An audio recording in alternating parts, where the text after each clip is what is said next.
नमस्ते दोस्तों। आज हम NCERT की किताब में से कक्षा 7वीं पाठ 2 दादी माँ के प्रश्न उत्तर करेंगे।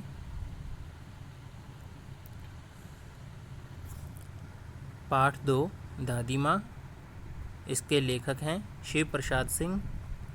प्रश्न नंबर 1 है, लेखक को अपनी दादी माँ की याद के साथ साथ बचपन की और किन किन बातों की याद आ जाती है। उत्तर है, लेखक को अपनी दादी माँ की याद के साथ साथ मित्रों की याद आती है, किशन भैया की शादी, गांव की बारिश में भीगना, ज्वर का आना, दादी माँ की सेवा तथा रामी चाची की घटना भी याद आती है। प्रश्न संख्या 2, दादा की मृत्यु के बाद लेखक के घर की आर्थिक स्थिति खराब क्यों हो गई थी। उत्तर है, दादा की मृत्यु के बाद लेखक के घर की आर्थिक स्थिति इसलिए खराब हो गई क्योंकि उनके श्राद्ध में लेखक के पिताजी ने अतुल्य संपत्ति व्यय की और पहले का उधार लिया रुपया कोई नहीं दे रहा था। प्रश्न संख्या 3, दादी माँ के स्वभाव का कौन सा पक्ष आपको सबसे अच्छा लगता है और क्यों। उत्तर है, दादी माँ का स्वभाव दयालु है। उनके स्वभाव का यही पक्ष सबसे अच्छा लगता है। दादी माँ अपने घर के सदस्य से लेकर गरीबों तक की मदद करने से पीछे नहीं हटती है। जैसे रामी चाची के उधार ना चुकाने पर भी दादी माँ उनकी बेटी की शादी में आर्थिक सहायता करती है। घर की आर्थिक स्थिति खराब होने के कारण दादी माँ ने दादाजी द्वारा पहनाया गया कंगन अपने बच्चों को दे दिया। कहानी से आगे के जो प्रश्न है, प्रश्न संख्या 1, आपने इस कहानी में महीनों के नाम पढ़े, जैसे क्वार, आषाढ़, माघ। इन महीनों में मौसम कैसा रहता है, लिखिए। उत्तर है, महीनों के नाम और मौसम। क्वार, गर्मी का अंत, इस समय हल्की हल्की ठंड होती है तथा आसमान साफ रहता है। आषाढ़ के महीने में वर्षा का मौसम होता है, वर्षा ना होने से गर्मी भी होती है। माघ के महीने में, इस महीने में काफ़ी सर्दी होती है। प्रश्न संख्या 2, अपने अपने मौसम की अपनी अपनी बातें होती हैं।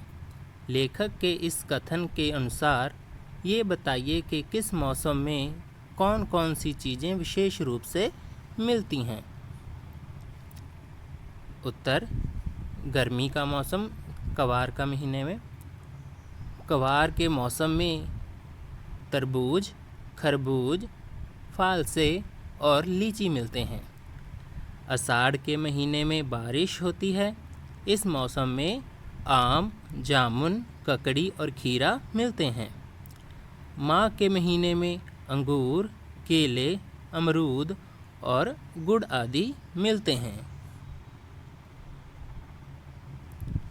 भाषा की बात के जो आगे प्रश्न है, प्रश्न संख्या 1, नीचे दी गई पंक्तियों पर ध्यान दीजिए।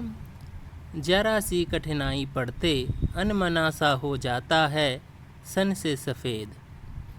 समानता का बोध कराने के लिए सा, सी, से का प्रयोग किया जाता है।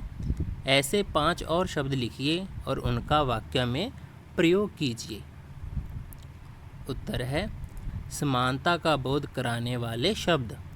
नीला सा, आसमान नीला सा हो गया है। सुंदर सा, इस बच्चे का चेहरा कितना सुंदर सा है। गोल सा, आज चंद्रमा बिल्कुल गोल सा है। लंबा सा, यह लंबा सा आदमी इधर ही आ रहा है। छोटी सी, वहाँ छोटी सी लड़की खेल रही थी। सरिस, पीपर पात सरिस मन डोला, ज्यों बोली ऐसी उसकी ज्यों कोयल की कूक, जैसा ये कपड़ा दूध जैसा सफ़ेद है। प्रश्न संख्या 2, कहानी में छू छू कर ज्वर का अनुमान करती, पूछ पूछ कर घर वालों को परेशान कर देती जैसे वाक्य आए हैं। किसी क्रिया को जोर देकर कहने के लिए एक से अधिक बार एक ही शब्द का प्रयोग होता है। जैसे वहाँ जा जाकर थक गया, उन्हें ढूंढ ढूंढ कर देख लिया। इस प्रकार के 5 वाक्य बनाइए। उत्तर: बोल बोल कर देख लिया, देख देख कर थक गया, मार मार कर थक गया, मना कर कर के हार गई, सुन सुन कर थक गया।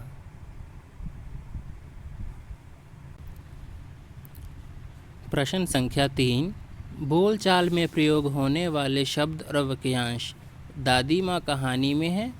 इन शब्दों और वाक्यांशों से पता चलता है कि ये कहानी किसी विशेष क्षेत्र से संबंधित है। ऐसे शब्दों और वाक्यांशों में क्षेत्रीय बोलचाल की खूबियाँ होती हैं। उदाहरण के लिए निकसार, ब्रह्मा, उरिन, च्योड़ा, छौंका इत्यादि शब्दों को देखा जा सकता है। इन शब्दों का उच्चारण अन्य क्षेत्रीय बोलियों में अलग ढंग से होता है, जैसे च्योड़ा और चिड़वा, चूड़त्र, पोहा और इसी तरह छौंका को छौंक, तड़का भी कहा जाता है।